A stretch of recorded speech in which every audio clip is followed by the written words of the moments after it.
Bien, chers amis, bonjour. J'espère que vous avez tous passé de très bonnes fêtes. Et permettez-moi maintenant que les fêtes sont passées, à la veille de Yom HaShoah, cet état, cette situation historique qui est absolument incompréhensible enfin pour nous jusqu'à présent, la Shoah. Nous sommes à quelques heures de Yom HaShoah ici à Jérusalem, en Israël, et je me permettrai de revenir quelque peu, en quelques secondes, sur ce phénomène qui est un phénomène, encore une fois, dont seul le silence, comme disait notre maître, le professeur André Neher, seul le silence peut être un élément de réponse.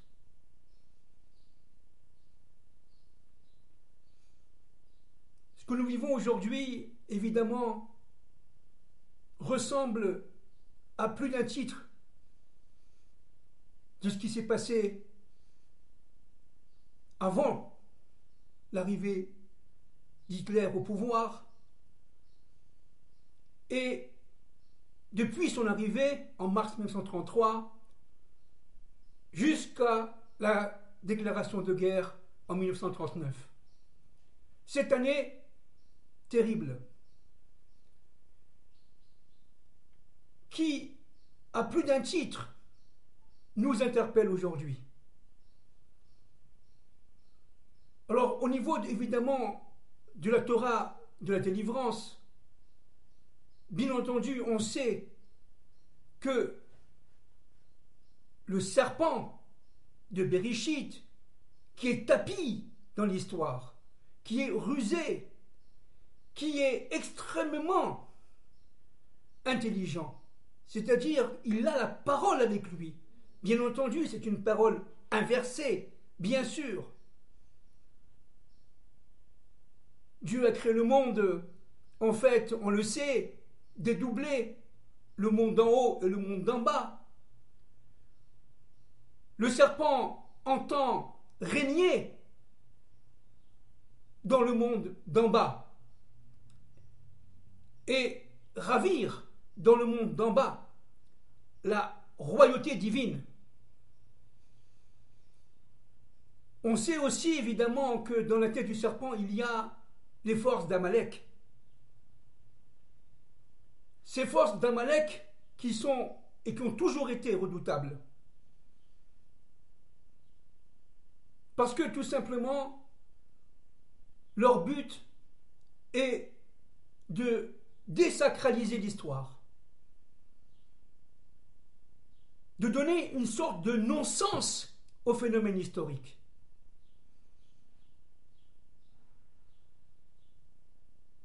Un de ses objectifs, à travers évidemment la haine portée à Israël, est de décourager, certes par la ruse, par le sourire, de décourager toute volonté de révolte, toute volonté de survie. Avant d'attaquer, et je me réfère évidemment aux événements de la Shoah, le serpent regarde, observe les réactions. Et par son intelligence, il va détecter les failles du système, les failles comportementaux. Il y a évidemment des éléments sources qui sont apparus déjà à cette époque-là, entre 1932 et 1939, que très peu ont vu, Comme il y a des éléments sources qui apparaissent aujourd'hui, depuis déjà longtemps, depuis plusieurs décennies, et que malheureusement, très peu de gens, y compris ce qu'on en appelle aujourd'hui les intellectuels, ont vu.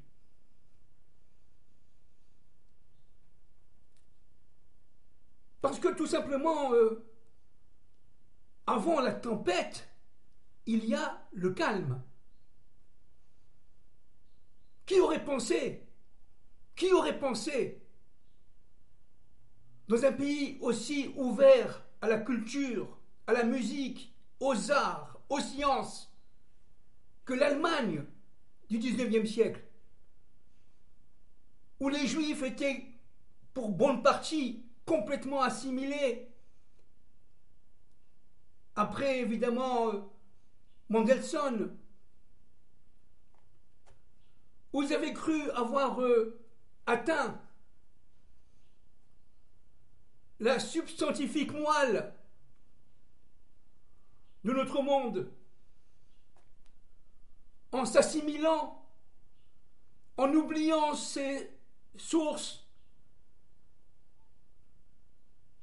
en oubliant ses racines, et notamment hébraïques, en tournant quelque part le dos à nos pères, Abraham, Isaac et Jacob. Oh, ils étaient très très bien hein, à Berlin. Plus d'un avocat sur deux était juif à la fin du XIXe siècle. Il faut se référer évidemment à tant de livres, mais particulièrement à un livre que j'ai sous les mains de M. Stefan Zweig, Le Monde d'hier, paru en livre de poche, en français. Évidemment, on ne présente plus M. Stefan Zweig. Mais dans son livre, il a été écrit avant son suicide en 1941. Il s'est suicidé en 1941 avec sa compagne en Amérique du Sud. Juste avant, il a fait ce livre biographique de mémoire. Et qu'est-ce qu'il dit? Heureux celui qui vivait en Autriche. Heureux le juif qui vivait en Allemagne. Heureux, absolument heureux le juif qui vit aujourd'hui en Occident et notamment aux États-Unis. Alors regardez, je vais me référer ici pour comprendre un peu, malheureusement, les défaillances dans nos comportements individuels et collectifs. Je vais me référer ici à un livre ô combien fondamental. Un livre de référence, un très vieux livre de référence, dont j'avais parlé dans une autre intervention. Il s'agit du livre de M. Josué Jéhouda, regardez, L'antisémitisme, miroir du monde, paru aux éditions Synthesis à Genève. Oh, il y a longtemps, en 1957.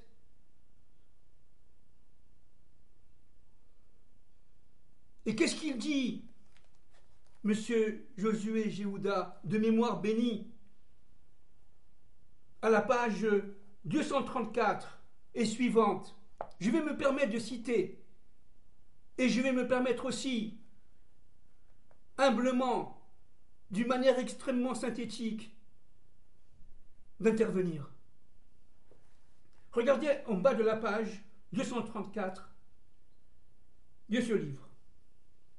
Il fait référence aux 7 années qui ont précédé la Seconde Guerre mondiale et la montée du nazisme, par rapport évidemment à ce qui nous concerne ici, l'antisémitisme.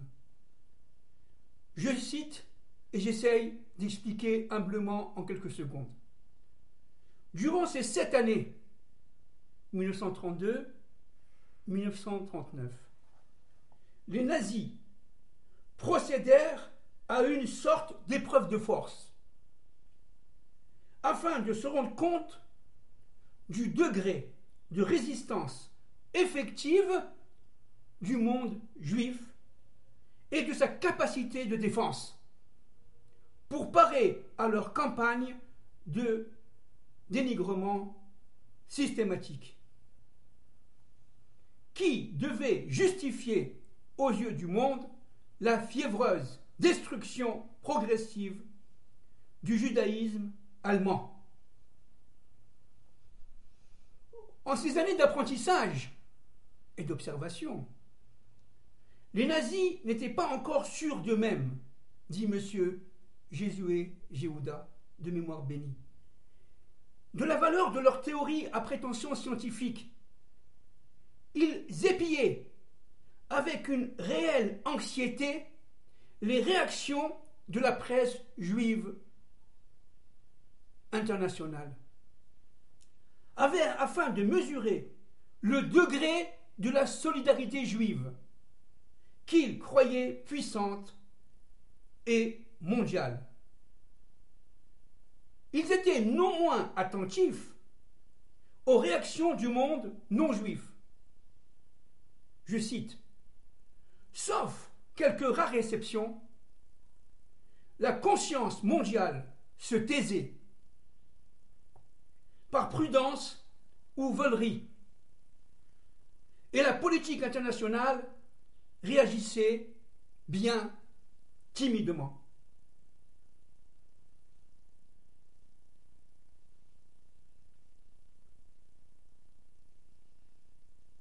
Je cite et je poursuis quelque peu. Le monde civilisé, décidément, ne prêtait aucune attention volontairement distraite, à la destruction méthodique de 600 000 citoyens innocents. On parle des juifs allemands, bien entendu, sous le prétexte commode qu'ils appartenaient à une race inférieure. Alors ici, permettez-moi de commenter quelque peu. Ça vous rappelle rien? Ça vous rappelle pas, dans la Macérette, Megillah, relative à la fête de Purim, ce qu'a fait Assuérus, Arachvérosh en hébreu? Il avait réuni dans un grand banquet les notables de la communauté, les rabbins de la communauté, dit le Talmud, et leur a servi un très bon repas dans des instruments du temple qui avaient été évidemment confisqués quelques décennies auparavant par Nabuchodonosor. On parle bien sûr du premier temple. Et les convives ont naturellement, avec joie, participé tout simplement au repas. Et ils se sentaient intégrés dans cette communauté, entre guillemets, juive, d'un État fédéral, avec 127 provinces, qui était l'État américain. Et ils ont participé. C'est pas pour rien que les présidents américains, d'une manière fourbe, éhontée, font préparer bien sûr un grand repas, y compris le repas de Pessah, le Seder de Pessah, en mettant la kippa, pourquoi pas, mais ils invitent les chefs de communauté américains, comme ça s'est passé au temps de la Perse. Et Assuérus observe, il regarde, comme les nazis, vous voyez, ont observé pendant 7 ans, comme aujourd'hui, nous sommes observés. Maintenant, nous sommes à la fin de cette observation. Bien entendu, les conclusions sont claires. Et ils ont commencé à attaquer le 7 octobre en Eretz Israël, pensant que le monde leur était acquis que les universités occidentales, notamment américaines, étaient pénétrées de fonds, disons, pétroliers, et cela depuis des dizaines d'années, où les présidents d'universités sont formatés, où les professeurs d'université, dans leur majorité, sont eux aussi formatés, et on va, évidemment, dans les grandes universités américaines, françaises, par exemple Sciences Po, anglaises, on va manipuler les élites. Mais c'est ce qui s'est passé avant Hitler. C'est ce qui s'est passé dans les écoles autrichiennes, universités allemandes, avant Hitler. Par exemple, pendant le règne municipal, entre parenthèses, de ce certain Karl Lueger, qui était un raciste, un antisémite, éhonté, et qui a laissé l'argent pénétrer les universités.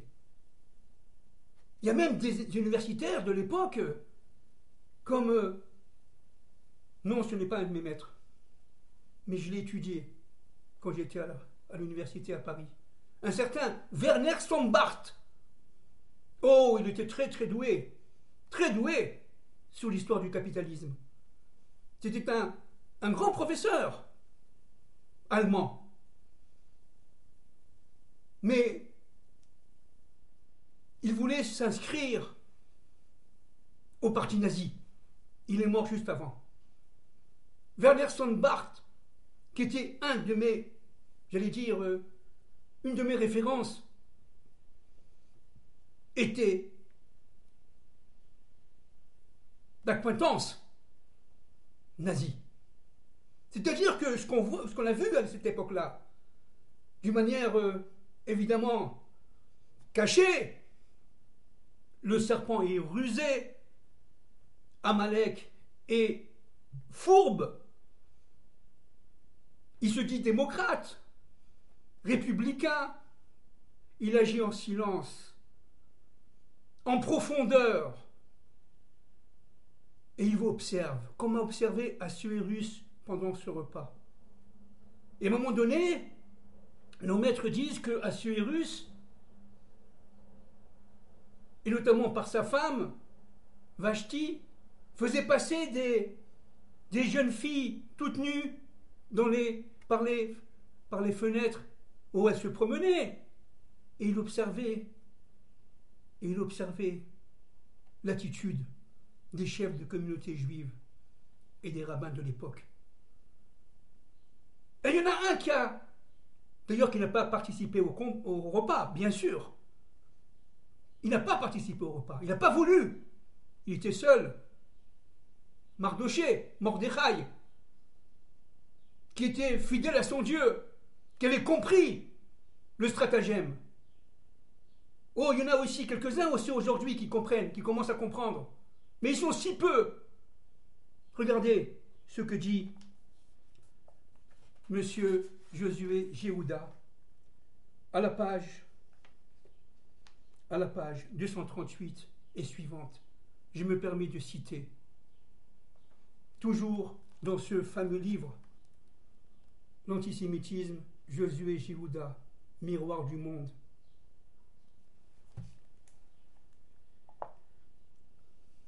Regardez, je cite, « J'ai aussi le triste devoir, dit M. Josué Jéhouda, de témoigner non seulement sur la haine organisée qui déferlait dans ces années 30, alors sur le monde civilisé, mais encore, écoutez bien, sur la carence, pour ainsi dire totale, qu'avait étalé le judaïsme qui se disait déjà à l'époque émancipé. Il était désemparé parce qu'il était morcelé. Pas plus en Europe, dit M. Josué Jéhouda, en 1957, qu'aux États-Unis, le judaïsme émancipé n'a été capable d'élaborer la moindre conception doctrinale susceptible de répondre aux mensonges et aux inepties répandues à grands flots de propagande, bien sûr, à travers le monde par l'antisémitisme raciste. Les efforts désespérés de ces Mordechai, quelques-uns, et dispersés de petits groupes isolés, comme par exemple la revue juive de Genève. La revue juive de Genève, M. Josué Jéhouda en était le directeur. Ils ont essayé d'avertir, mais ils étaient tout seuls ou presque tout seuls. Ont été en ces années décisives sur les trop faibles, je répète, ont été en ces années décisives trop faibles pour attirer l'attention du monde civilisé sur les dangers réels qu'il courait s'il fermait les yeux sur les iniquités grandissantes de l'antisémitisme. Les efforts isolés, aucunement soutenus par les dirigeants du judaïsme émancipé,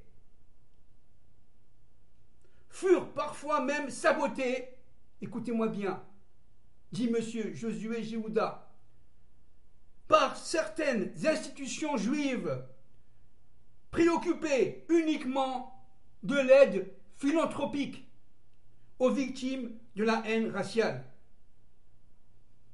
Le judaïsme d'alors, déjà fortement ébranlé, écoutez bien, ne croyait pas qu'on puisse combattre efficacement l'antisémitisme et parer à sa sinistre propagande. Son scepticisme dénotait l'absence de toute certitude juive. Bien, j'arrête évidemment la citation et j'essaie de comprendre un peu ce qui se passe aujourd'hui. Mais où sont les communautés juives américaines aujourd'hui? Mais où sont les rabbins qu'on dit près de Dieu et qu'on dit éclairés? Où sont-ils aujourd'hui, les rabbins de France? Où sont-ils les rabbins d'Angleterre devant ces manifestations hystériques, d'ailleurs, qui est, disons, organisée, certes par des meneurs qui sont, comme au temps d'Hitler, financés, bien entendu, formés, bien entendu, mais qui utilisent des brebis qui ne sont même pas galeuses, parce qu'elles ne savent rien. Elles ne savent rien. Ce sont des jeunes incultes, immatures. On avait posé la question à une jeune fille en France, devant Sciences Po. Où se trouvait la Palestine? Elle ne savait pas. Elle ne savait pas. C'est-à-dire que nous sommes là devant une inculture éhontée, crasse, avec des professeurs qui sont dociles et qui ne pensent qu'à leur pouvoir et qui pensent qu'à leur intérêt propre, individuel, leur carrière, comme on dit. Où se trouvent les rabbins aujourd'hui, comme à cette époque-là? Vous savez, en Allemagne, avant l'arrivée du nazisme, il y avait toutes sortes d'organisations culturelles. Certaines parlaient hébreu, beaucoup parlaient yiddish, évidemment allemand. Il y avait toutes sortes de pouvoirs, y compris des pouvoirs financiers. Mais qui aurait pensé au nazisme à cette époque-là?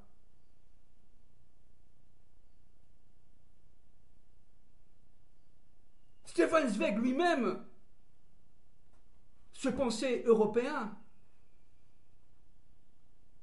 Et à la venue du nazisme, il a été désemparé. parce que le nazisme est apparu en Europe, et c'était contraire à tout ce qu'il avait tout simplement admis. Et aujourd'hui, où sont les cris? On ne parle pas de cris seulement de un ou deux individus, hein. Tel ou tel qui a écrit un livre sur la solitude d'Israël. D'accord, mais il est tout seul. Et ce sont des gens qui sont bien implantés, bien assis dans leur pouvoir, bien assis dans leur, j'allais dire, privilège. Ce sont des gens de pouvoir, ce sont des juifs de cour. Qu'ils viennent ici se battre et prendre des armes. Qu'ils se battent contre Amalek. Après, on parlera. Et c'est ce qui s'est passé à cette époque-là, dit M. Josué Jéhouda. Les chefs de communauté se chamaillaient les uns par rapport aux autres. Oh, ils faisaient beaucoup de bien. Ils donnaient beaucoup d'argent pour les pauvres et pour ceux qui étaient en détresse. Ces juifs allemands qui ont perdu tout d'un seul coup et qui ont été chassés de leur maison et de leurs emplois et qui étaient dans les rues presque en famine. Hein, aujourd'hui, évidemment, à Brooklyn, on se cache, on a peur. Les juifs se ghettoisent en Amérique. Les juifs se ghettoisent en France. Et ailleurs, en Angleterre et ailleurs. Oh, comme à l'époque, on disait ça va passer. Un mauvais pharaon précède un bon pharaon. Le pharaon de Joseph était bon. Ce pharaon était mauvais. Qui l'a suivi. Il y aurait un autre bon. Mais Dieu dit, mais tu n'as pas compris. C'est moi qui envoie Pharaon. Mais qui c'est qu'envoie l'antisémitisme aujourd'hui? C'est moi, dit Dieu.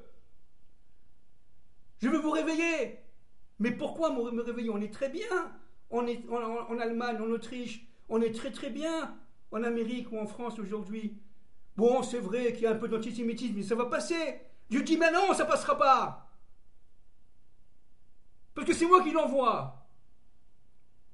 Référez-vous à mes prophètes, dit Dieu. Zacharia 36, 37, 38, 39. Pardon, excusez-moi, je me trompe. Ézéchiel 36, 37, 38, 39. Zacharia 13, 14, etc. Isaïe, Habakkuk, Joël, je vous ai envoyé des prophètes pour la fin des temps. Regardez ce qui se passe aujourd'hui. Réveillez-vous, mes enfants, dit Dieu. Je vous ai envoyé le 7 octobre. Vous voulez encore un autre 7 octobre? Mais cette fois-ci en Israël et dans le monde entier? C'est ça que vous attendez? Réveillez-vous.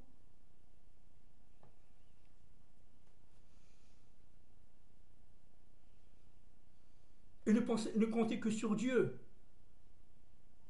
Ni sur tel ou tel chef de communauté qui n'y comprend rien, de toute façon, qui est manipulé. Je ne donne pas de nom, bien sûr. Mais il y a de quoi être outré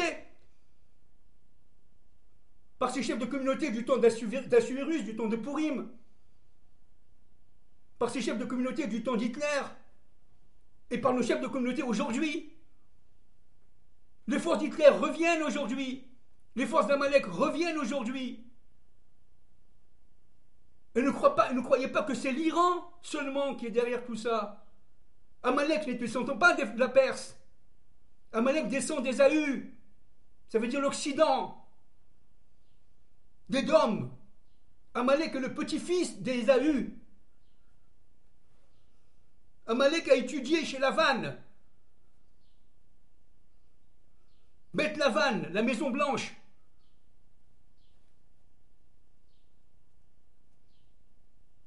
Amalek est prêt à mourir pour tuer. D'abord des Juifs, je dis bien d'abord. L'objectif d'Amalek, c'est d'empêcher Adam, l'être universel, et Chava, de revenir réparer dans ce monde.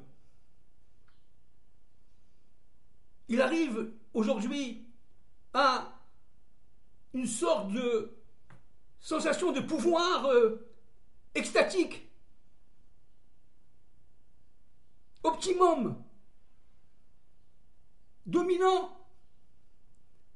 Amalek aujourd'hui sent qu'il est partout et qu'il est en train de réussir, mais commence à avoir un doute. C'est intéressant parce que le doute de Gematria 240, c'est la même Gematria qu'Amalek.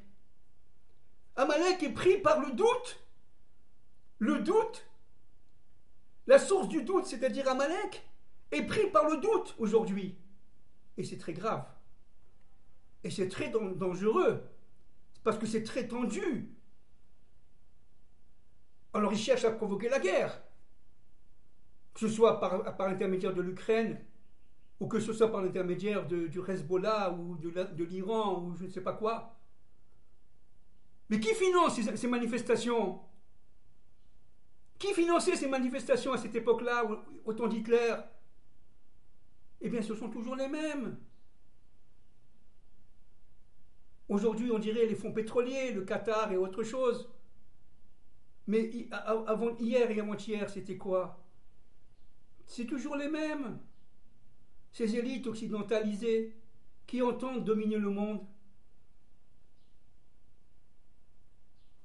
conquérir les États, les dépasser et créer un gouvernement mondial avec de l'argent, c'est-à-dire qu'ils n'ont pas, contrairement à ce qu'on pense, qu'ils ont usurpé. Ce sont des bandits et des voleurs. Et ils ont usurpé le pouvoir mondial à Dieu. Ils croient, évidemment. Ils croient. Mais ce ne sont rien devant Dieu. Ce sont des instruments, c'est tout. Dieu est imperturbable.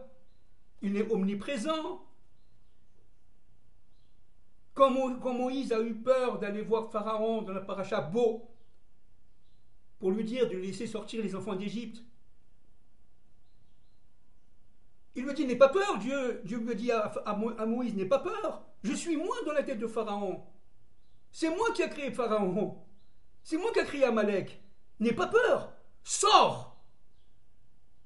Fais sortir les enfants d'Égypte. Et qu'ils rentrent dans la mer. Le 7e jour de Pessah. Rentrent dans la mer, dit Dieu. Qu'ils avancent. Mais on peut prier. Non, la prière ne suffit pas. Mais on peut se battre. Non, les combats ne suffisent pas. Se battre à Paris contre, je sais pas moi, le Bétard et le Gude. Moi, je me rappelle quand j'étais étudiant à Assas, à Paris, dans les années 72, 73, je me rappelle des bagarres de rue entre le Bétard et le Gude. Le Gude, c'était à l'époque un mouvement, ce qu'on appelait à l'époque d'extrême droite. Groupe Union Défense. Le Bétard étant évidemment la partie, j'allais dire, entre guillemets, protectrice de la communauté juive de France. Et il y avait des combats entre eux. Mais qu'est-ce que ça fait? Rien du tout. Vous savez, quand je rentrais à Assas,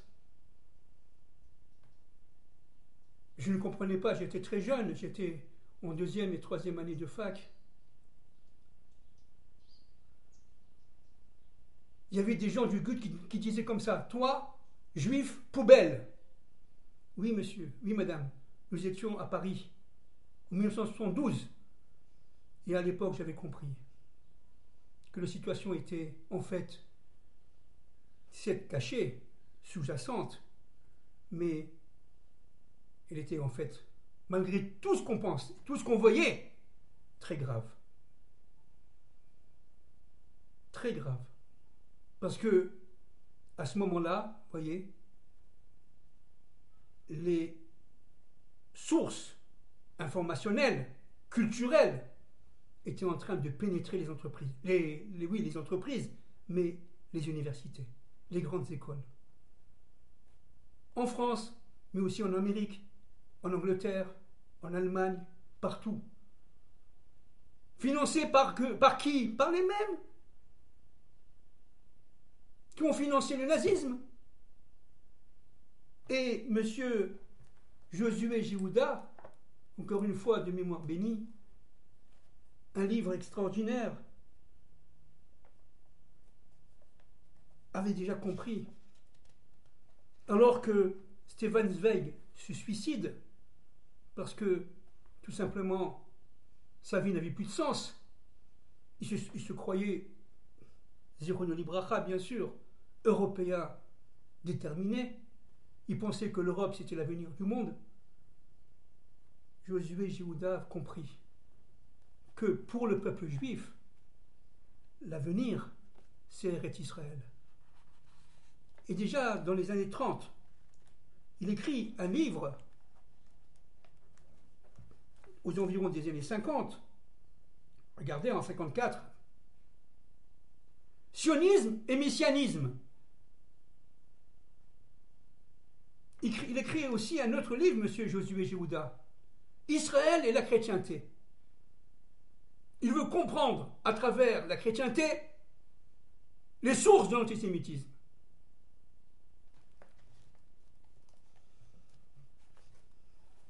Voilà, nous sommes à quelques heures du Yom HaShoah.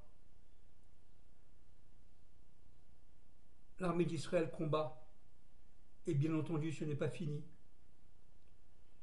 Il s'agit d'un combat des forces de lumière contre les forces des ténèbres, on le sait bien entendu.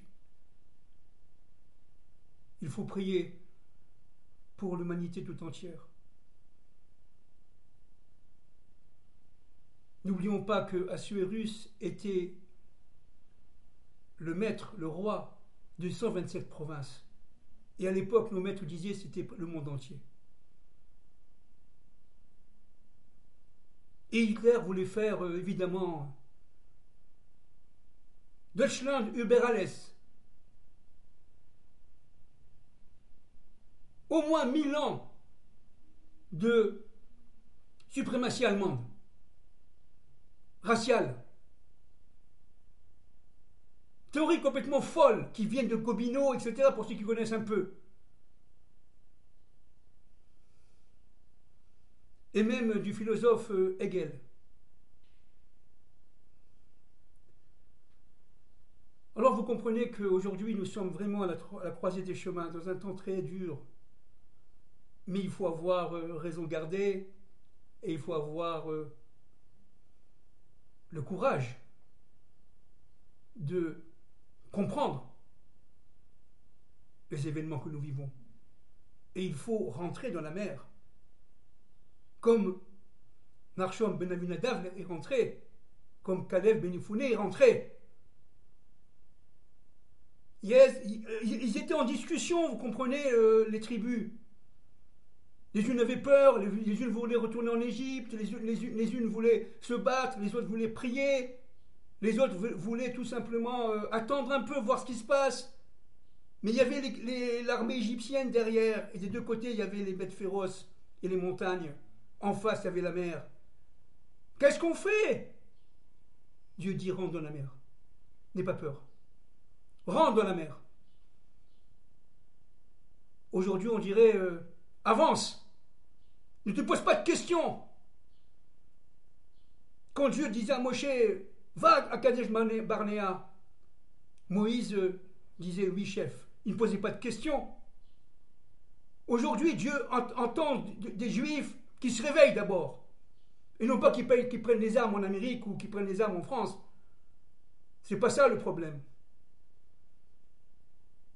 Qui reviennent à leur origine, à leur pays d'origine, qui reviennent à leur identité propre, qui descendent d'Abraham, d'Isaac et de Jacob.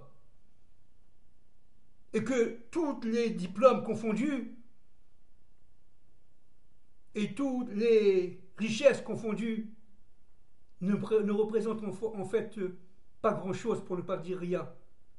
C'est un monde fantasmatique. C'est le monde tout simplement de l'extériorité. Mais Dieu dit, Lech lecha à Abraham, va dans ton intériorité.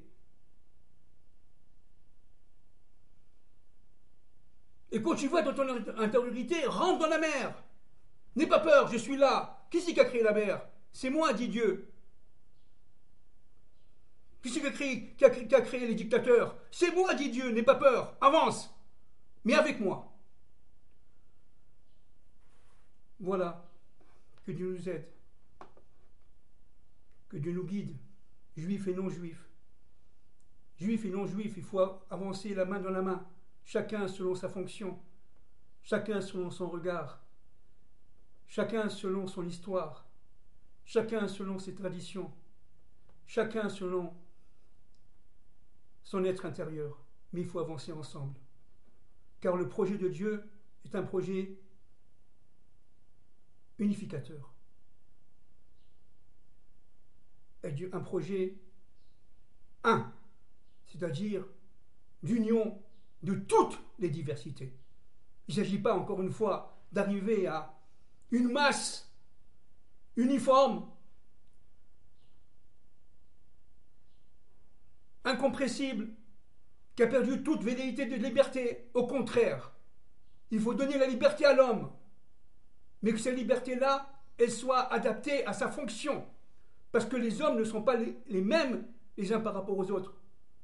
La fonction est complémentaire, mais ensemble, nous formons une humanité une.